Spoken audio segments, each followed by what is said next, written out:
I was telling Reverend Bonnie earlier that it's such a humbling experience when you think about speaking to a group that you have just barely met, and I'm not with my usual flock.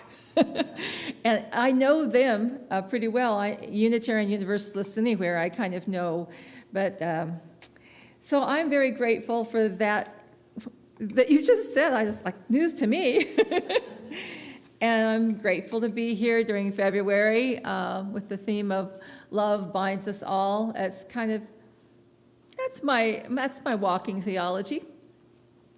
The very first worship service that I got to plan and deliver was on Youth Sunday in June 1969, a little dated here, at my little Baptist church. There were 2 graduating seniors that year who had been, both of us had been practically raised in that church from a young age, me and Jerry James. And we chose as our theme, God is love. And at that point in my spiritual life, that was about the most authentic thing I could say. God is love. I've always wanted to be a minister of music, and so my classmate, the boy, delivered the sermon that day while I led music from the piano.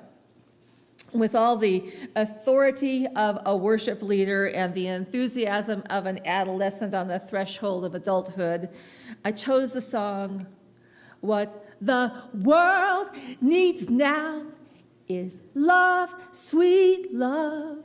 It's the only thing that there's just too little of." Well, no, not just for some, but for everyone. And I made the congregation sing along. I'll never forget the woman who came up to us at the end of the service and said, "You'll get over this when you grow up." And 46 years later, here I am preaching the same message. And they say, a preacher really has only one core message. That last line is still the core message, that God's love is not just for some, but for everyone. And even when I wasn't even sure how I felt about God, especially with the narrowing definitions into the late 60s and then the religious right taking over a lot of the language about God, I was always sure that universal love, which always to me includes equity and justice and freedom, should be for everyone. So I thought perhaps I should begin with some ancient wisdom, the parable of Jesus, as told by me. You can find this in the Gospel of Luke chapter 15. There was an upstanding man in the community who had 2 sons. If he had any daughters, we'll never know. Both sons are just getting to an age where they are carrying more and more responsibility on the farm, understanding that the work they do now will build a legacy that they'll someday inherit, and their sons after them. But the younger one never quite grew out of his early childhood indulgences. He always wanted more than the farm life. He had seen the traders come through the marketplace in downtown Nazareth. They had such romantic tales to tell about the people and places beyond the Galilee. And the day came that he could no longer take being down on the farm, and he demanded that his father give him his share of the inheritance. Well, the father had seen this coming, but still he was deeply grieved as he liquidated his assets and divided them up between the 2 boys. It didn't take very long for the younger brother to pack up his few belongings and head across the border. And it didn't take very long for that inheritance to be spent just on surviving. Foreign countries love tourists, but they don't like to open their doors to foreign workers. He couldn't get a green card. And when the rains didn't come for many seasons and there was a famine in the land, he finally came down to the last of his inheritance and he had to spend it to survive. He was going hungry a lot. Some of his new friends found work at a hog farm just outside the city, and he went with them. Now, hogs were even more repugnant to a Jewish boy than they are to most of us. His job was to slop the hogs every day, and he was at a point where the hog feed looked pretty good. He had pretty much bottomed out. And as he went about his duties with the hogs, he had this memory come back to him. He began to fantasize about the home he'd left. He thought, how many of my father's servants have bread enough to spare, and here I am dying with hunger? And this idea kept coming to him every day until he made a plan to escape. He said, I will arise and go to my father, and I'll say to him, Father, I've sinned against heaven and against you, and I'm no longer worthy to be called your son. Just let me treat me as one of your hired servants. And the more he thought about that, the more possible it seemed. Finally, he'd stored up enough extra food to pack for the long foot journey. It took many days. And his father could see him coming around the bend of the road. Now, his father could have had several reactions. He could have had him arrested for stealing. He could have ignored him. But what he did was shout and weep all at the same time, and he called for the servants to prepare a feast. He ran out to meet his baby boy on the road, and he hugged him for a very long time. This little drama wasn't lost on the elder son, who saw this all from one of the higher fields where he was laboring. And he'd been working faithfully for all these years. Well, he was angry and hurt. He wasn't going to have any part of the merriment, and he said, you know, Pop, I've served you all these years, and I've worked beside you, and you never gave me a party. And the father replied, I thought this one was dead, and now he is alive. He was lost, and now we've found him. Now, I thought that was a good example of unconditional love. But where does this ability to love unconditionally come from? Do we all have it? Well, some of us have experienced it, have been the recipients of unconditional love. Some have not. Some of us have given love unconditionally. Some don't know how. I believe that our understanding of God as a loving parent, or conversely as the judge and punisher, comes from our first experiences in life. So let me tell you a story about my first few years as Linda Bunyard. After a little over 8 months of being surrounded by a warm, dark, soft cushion and listening to a steady beat of a heart and the gurgling sounds of a stomach and hearing a gentle voice talk to me, I was thrust out of that first home and suddenly found myself alone in a harsh light, lying on a hard surface. And for a time there were new voices, but no warmth. And I would not hear that voice again for another 45 years. Now that could have been a clear message to my little self that the universe was unfriendly. But after 3 short weeks in the Colorado home for neglected and dependent children, I was picked up by Leela and Herb Bunyard, who whisked me off to another life in another town, wearing only a diaper, as the story goes. I have these wonderful old black and white photos of my adoptive parents holding me up and laughing with joy. Lost and then found. And I became a grateful human being at that very early age. And for quite a long time after that, I experienced their love as unconditional. And as I was raised hearing about God, I felt that God must be a parent who loved me unconditionally. And I had so many messages to assure me that I was a child of God and that I had been chosen to be in God's family. Which is why I was able to use my own experience as a filter when I first heard some hellfire and damnation preaching when I was about 6 years old. The evangelist was booming from the pulpit, preaching about sin, my 6-year-old sin, and eternal fires. And I was impressed, but that's also when I learned not to believe everything that adults said. You know, I just ran what he was saying about God that evening, that God would send us to hell if we didn't do this or that, past my own experience of God's love. And right then and there, I had said no to the idea of hell. And no doubt I started to germinate some seeds that would one day bring me to the pulpit to preach a God of love. First of all, a few words about unconditional love. Now, we didn't get this term from the Bible, did we, Reverend? No. Okay, so some great, in the Hebrew scriptures, Hosea experiences a God of love. And last week you heard the epistle to the Corinthians about love. And this morning, some preachers in some pulpits, probably even in this area, are saying that that unconditional love of God sent God to send a son to die for our sins. And that just still doesn't kind of work for some of us. As it turns out, the idea of an undiscriminate, unconditional love originated with psychoanalyst Erich Fromm in 1934. You may remember his book, some of us who are my age may remember his book, The Art of Loving, published in 1956. Now, he was an atheist, and he strenuously argued against the Christian faith.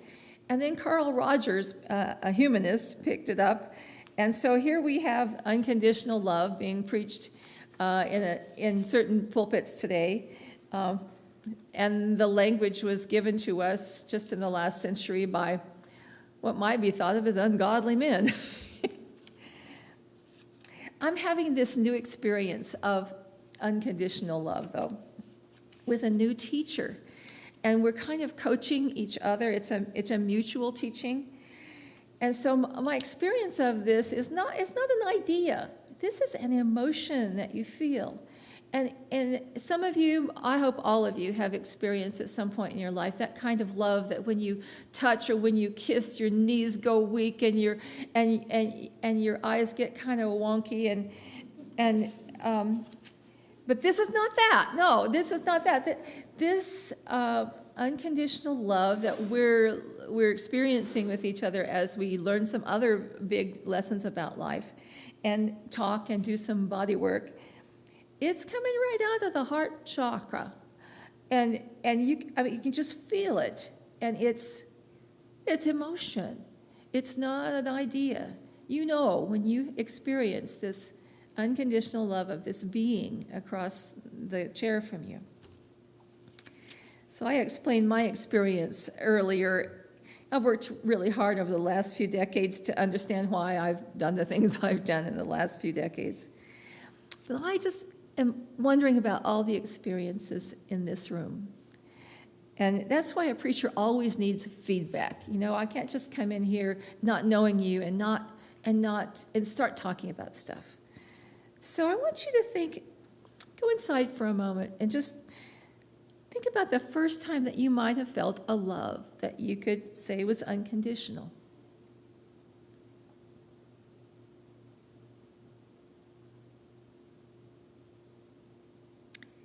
And I wonder if we could just take about 30 seconds and let you share that with somebody standing next to you. Oh, just somebody sitting close to you. Just tell them what you thought, or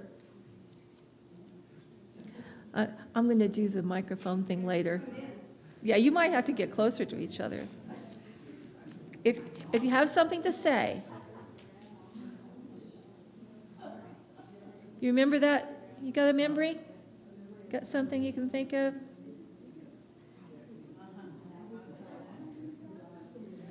Oh, good. That's the first sense. Bing! I was going to bring a bell, but that worked. I'll hold on to that memory because we might be able to use it in a few minutes. I want to tell you about a little about the church that accepted me just as I am. That was over 30 years ago, and that's the Unitarian Universalists. The Unitarians and the Universalists merged into a larger movement in 1961. And both of them had come to some of the same conclusions in the 200 years before that. Conclusions about God that forced them to leave the more orthodox Christian churches in the 17th and 18th, 19th centuries. In the late 1700s, the Universalists had already started building church communities here in America based on their joyous conclusion that God was not randomly choosing which individuals would get to go to heaven and which individuals would be sentenced to hell at the end of life. They believed in universal salvation, that all would be restored to God eventually. That's what the term universalism means. The Unitarians began in the early 1800s. They were already too liberal in their ideas about Jesus and God for the original congregational churches in New England, but they had a similar belief. Both groups rebelled against the teachings of Calvin regarding the utter depravity of human beings and the predestination of only a few who would be reunited with God in heaven. For one thing, they didn't see anything in the scriptures like that. And for another thing, they experienced, physically, they experienced God or the universe as a parent who loved her children unconditionally, like that father in the story of the prodigal son. Even in the 1800s, some of the hymns of the Universalists had both mother and father images in them. And the Universalists just quit putting any energy into this idea of hell in an afterlife. One of their old hymns begins, "Heaven is here," and they were often called the No Hell Church. Because they experienced this royal personhood, as some of the mystics might say, they took a more optimistic view of what humans could really do. And as grateful, joyful people, they were energized to move out into the community and help heal a bruised and hurting world. You might know some of the names. We teach these in Sunday school at the UU churches. The Reverend Olympia Brown, the first woman who was ordained by a national denomination in 1863. She worked for decades on women's suffrage. And Clara Barton, when the Civil War began, she started visiting wounded soldiers in their hospitals, and she was just sure that a nation could treat their wounded soldiers a lot better than they were. She went on to found the American Red Cross. When asked where they stood on various theological disputes of the day, the Universalists were known to say, "Universalists don't stand, we move." Now, a few moments ago, I asked you to think of a time when you might have felt unconditional love. So I want you to pull up that memory now, and I have a question for you. When you felt that, did you want to stand or did you want to move? Well, in all fairness, I would bet that most of us would want to stand still for a while and enjoy all the all-encompassing love. But when we deeply experience unconditional love, grace, that gift we didn't win, but which was freely given, soon what emerges within us is this response to feeling loved. And it's a sensation again. It's gratitude. So in your memory of being loved unconditionally, do you remember moving into a sense of gratitude? Maybe not right at that time, but eventually. So I'm going to give you a moment to think about this.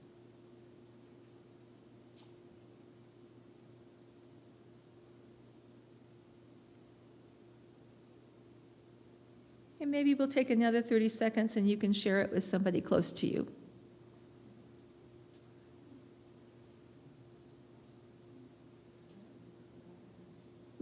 Go ahead.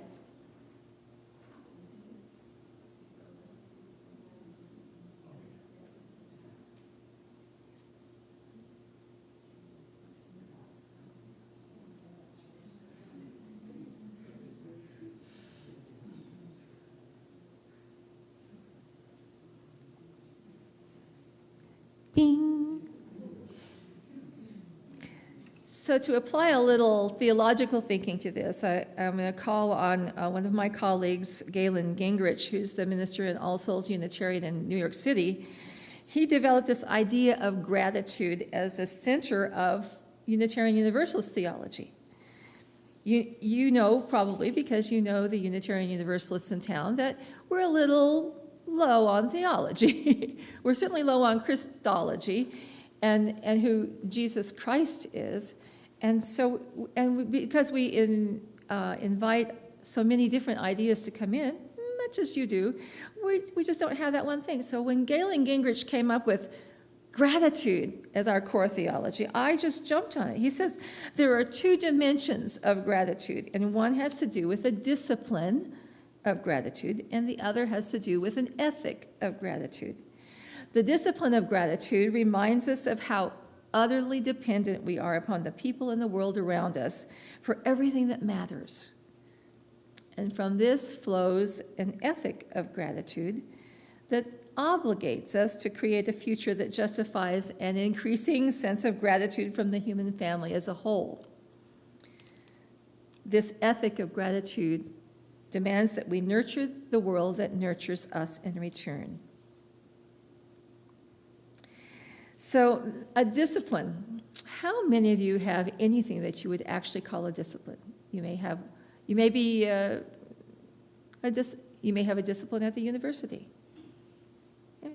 So discipline just means that we're students of gratitude, that we practice gratitude on a regular basis. We let gratitude teach us. I started keeping a gratitude journal a few years ago, and I didn't necessarily write in it every day, but I started out just making lists. These are the things I'm thankful for. It was hard to get into my new discipline. And pretty soon my list took on more prose. And pretty soon I was just saying, "Dear God." And I would just pour my heart out to God.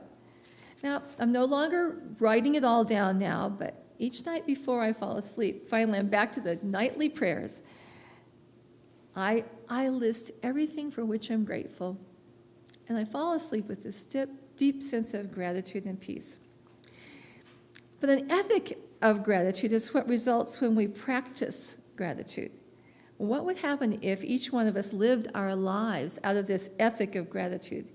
Grateful people want to reach out to help what hurts in the world. 60 years ago, Malvina Reynolds wrote this little song she called The Magic Penny. It starts out, "Love is something if you give it away." Have you ever heard this before? Yeah, we're going to hear it. We're going to get it in the right key. "Love is something if you give it away, give it away, give it away. Love is something if you give it away, you end up having more. It's just like a magic penny. Hold on tight and you won't have any. Lend it, spend it, and you'll have so many. They'll roll all over the floor. Love is something if you give it away, give it away, give it away. Love is something if you give it away, you end up having more. Thanks. I appreciate your help coming up and doing that. Yeah. Well, some of you did know it.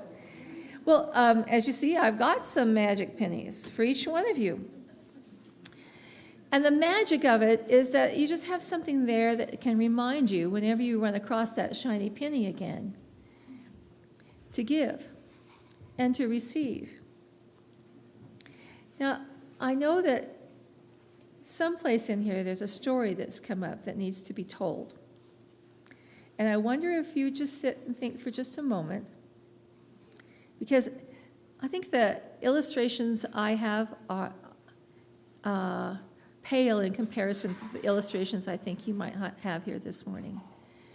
And Reverend Bonnie is going to offer the microphone to anybody who has a story. And I know we've got time for a couple at least.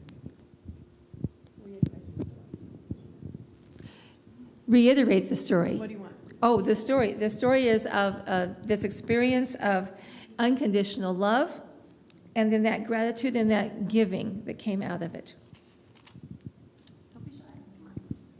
Come on up, because it doesn't go quite that far. Tell us who you are again. I'm Kobe, and I was going through a lot of issues this year with schooling and trouble, and I experienced a lot of unconditional love through my mom and my sister and my grandparents and everyone here at the church. They helped me out a lot, and I thank you guys for that. Good story. Anybody else? Have another one? I can try and come to you as far as I can. Yes, Marcia. This will give me the chance to thank everyone. I lost my mother this past summer. I was in Kansas City for 3 months, and I want to thank each and every one of you for the cards and kind letters and prayers and everything. So without your love, I'm not sure I could have gotten through it because it was a very difficult time. So thank you all. Thank you. You got some more time. Somebody else.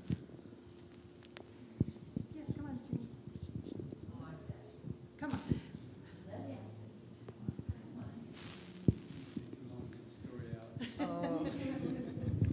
Well, I'll just say I'm grateful for this center. I find great sustenance here.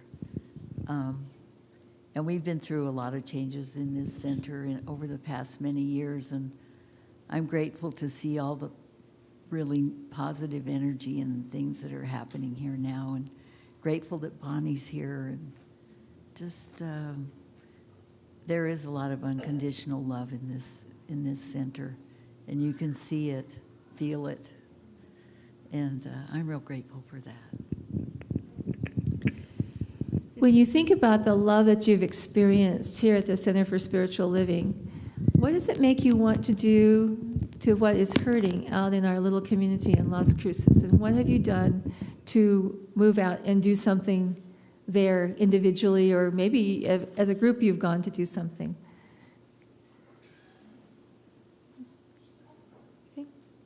Okay, I know you've done this. Because I know this love that you get here moves in your life, and that you may not have a social action team where you go out and do things together, but you are doing this in your life. So I want you to think about how that love that you've experienced here moves through you and out into the rest of the world. And then when you do that one little thing, it comes back to you. And that's the full circle of it. Your affirmation for the week: when every day of my life is spent giving love unconditionally, I'm blessed with a life full of love. And that love I am giving is out healing the world. And what the world needs now is love, not just for some, but for everyone. Among universalists, it's said that love is in your heart not to stay, but to be shared. And Ernest Holmes says, what God can do for us, God does through us. And it's often said that we are the hands and the feet of God, expressing God's self in the world. And so the full circle. Love binds us all in this way. I was going to say, so be it, but you have another word. And so it is. And so it is.